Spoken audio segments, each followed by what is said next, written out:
Online medical అమ్మకాలను తక్షణమే నిషేధించాలంటూ దేశవ్యాప్తంగా మెడికల్ షాపుల నిర్వాహకులు బంద్ పాటించారు. నిపుణుల పర్యవేక్షణలో అమ్మాల్సిన మందులను విచ్చలవిడిగా ఆన్లైన్లో అమ్ముతున్నారని, దీనివల్ల ప్రజల ప్రాణాలకు ముప్పు కలుగుతోందని ఆందోళన వ్యక్తం చేస్తున్నారు. విజయవాడలో ఉదయం నుంచి హోల్సేల్ రిటైల్ మందుల దుకాణాలు మూసివేశారు. అత్యవసర మందుల కోసం ప్రత్యేకంగా ప్రతి ప్రాంతానికి ఒక మందుల దుకాణాన్ని తెరిచి ఉంచినట్లు అసోసియేషన్ ప్రతినిధులు తెలిపారు.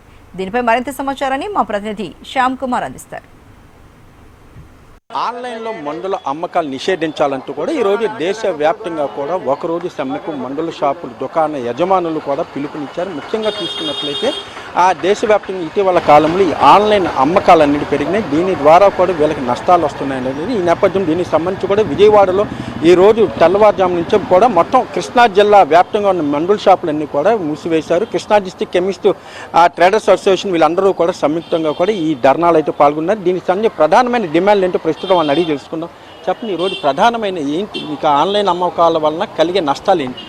ఈ రోజున the Krishna district wholesale drug association తరపున ఆల్ ఇండియా మెడికల్ అసోసియేషన్ ఆధ్వర్యంలో టోటల్ ట్రేడ్ బంద్ చేస్తున్నాం సార్. ఆన్లైన్ మందులు ఆపాలి అని చెప్పని దానివల్ల వచ్చే చాలా పెద్ద పెనుముప్పు ముందు వస్తుంది.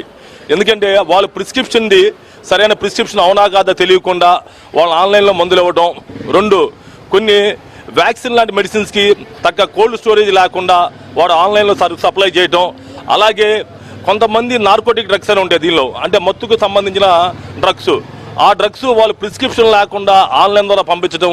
ఇవన్నీ కారణాలే కాకుండా చాలా పెద్ద వ్యాపార వ్యవస్థ, అటు బీఫార్మసీ, ఎంఫార్మసీ, డీఫార్మసీ చదువుకొని కొన్ని లక్షల కుటుంబాలు ఈ యొక్క వ్యాపారం మీద ఆధారపడి ఉన్నాయి మందుల వ్యాపారాల వలన.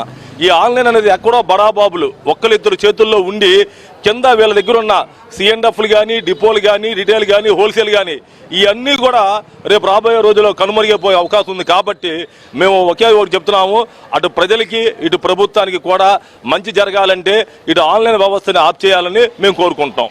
చెప్పండి, అంటే ప్రధానంగా చూసుకుంటే మన ప్రిస్క్రిప్షన్ లేని ఎక్కడ కూడా మందులు అమ్మకూడదు. కానీ ఇక్కడ ఈ ఆన్లైన్ వచ్చేటప్పుడు కూడా ఎవరికి ఏం కావాలన్నా ఆన్లైన్లో ఆర్డర్లు ఇచ్చుకున్నారు. దీనివల్ల ఏంటంటే మొత్తం వ్యవస్థకే ముప్పు వస్తే ఆ ప్రమాదం ఉందా?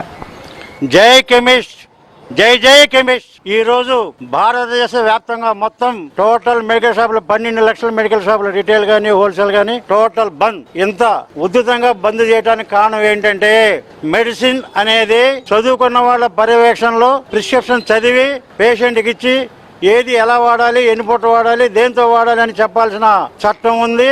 వాస్తవం కూడా అట్లా జరుగుతుంది. కానీ ఆన్లైన్ బిజినెస్ వచ్చిన తర్వాత ఒక కన్స్యూమర్, ఒక పేషెంట్ ఒక డాక్టర్ గారి దగ్గరికి వెళ్ళి ఒక ప్రిస్క్రిప్షన్ రాసుకొని ఆన్లైన్ బిజినెస్లు చేసేవాళ్ళు 6 ఆన్లైన్ బిజినెస్లు ఉంటే 6 చోట్ల మందులు తెప్పించుకోవడం వల్ల మితంగా వాడవలసిన మందులు కూడా అమితంగా వాడటం వలన 140 కోట్ల జనాభాకు కూడా చాలా ఇబ్బందులు ఉన్నాయి.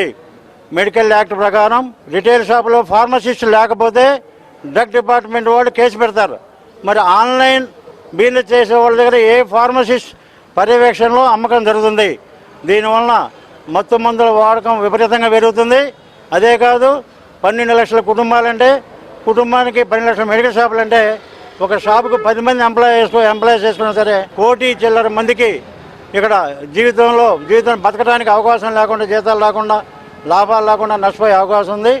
ప్రజలకు ఆరోగ్యం, వ్యాపారస్తులకు ఆరోగ్యం ప్లస్ ఆదాయం నష్టపోకుండా ఉండాలంటే పెద్ద వాళ్ళ చేతులు నడపబడుతున్న ఆన్లైన్ బిజినెస్ని బ్యాన్ చేయకపోతే చాలా ఇబ్బందులు వస్తాయి. ముందు ఇలాగే మేము స్ట్రైకులు చేయడం మొదలు పెడితే ప్రజల ఆరోగ్యం దెబ్బతింటుంది. కాబట్టి గవర్నమెంట్ ఈ విధానం మీద దృష్టి పెట్టి ఆన్లైన్ ఆఫ్ చేయాలని చెప్పి మా అందరి డిమాండ్ సార్.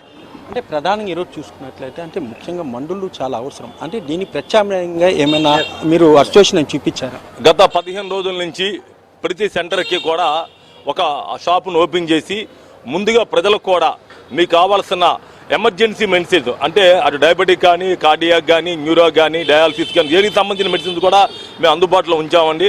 ప్రతి సెంటర్లో కూడా ఒక హోల్సేల్ ఫార్మసీని, ఒక రిటైల్ ఫార్మసీని, ఒక వ్యాక్సిన్స్, ఎమర్జెన్సీ మెడిసిన్స్ కూడా అందుబాటులో ఉన్నాయి.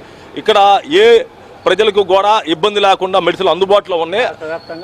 మందులు అందుబాటులో తెలుపుతూ కూడా మా యొక్క ధర్నాన్ని మేము కంటిన్యూ చేస్తున్నాం సార్. మొత్తం మీద ప్రధానంగా చూసుకున్నది ఏదైతే ఆన్లైన్ బిజినెస్ అంటే ఇటీవల కాలంలో చూసుకున్నట్టే ప్రతి వస్తువు కూడా ఆన్లైన్లో అనేది దొరుకుతున్నాయి. అయితే మందులు వంటి చాలా ముఖ్యమైనవి ఇక్కడ మందులు అంటే కనుక ఆన్లైన్లో కనుక తీసుకుని అవి ఎలా వాడాలి, ఆ డోసేజ్ ఇటువంటి వలన కూడా ఇబ్బందులు వచ్చే అవకాశం ఉంది. కాబట్టి ఒక ఫార్మసిస్ట్ కంట్రోల్లోనే మందుల అమ్మకాలు జరగాలి అనేది కూడా ప్రధానమైన ఒక డెసిషన్ కూడా ఉంది కేంద్ర రాష్ట్ర ప్రభుత్వాన్ని. ఇటువంటి పరిస్థితుల్లో ఆన్లైన్ అమ్మకాలను పూర్తిగా నిషేధించాలనేది కూడా వాళ్ళు డిమాండ్ చేస్తున్నారు. కెమెరా పర్సన్ తేజాతో శ్యామ్, హెచ్ఎం టీవీ.